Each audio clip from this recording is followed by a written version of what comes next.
where are we today, Regina? Sekarang kami berada di dekat Gunung Kawi. Gunung Kawi adalah gunung yang paling indah di daerah sekitar sini. Ya, paling indah. The most beautiful mountain in Blitar. So just a quick update in English, because I don't think everybody really understands Bahasa Indonesia. So would you like to update, or shall I update for you? You can update. Yeah, okay.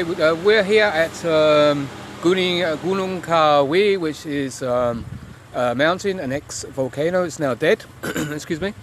And it's probably about 2,500 meters high. And most of the time you can't see this beautiful mountain because it's always covered up. And it's just I think probably about 1 kilometer we are from our house, but you can also see it from our house on top of the balcony. And as I say, you're very lucky if you can see it, because it's normally absolutely covered by clouds. Okay, that was Gunung Kawi, Mount Kawi, the dead volcano, right? Yeah. Okay, let's go.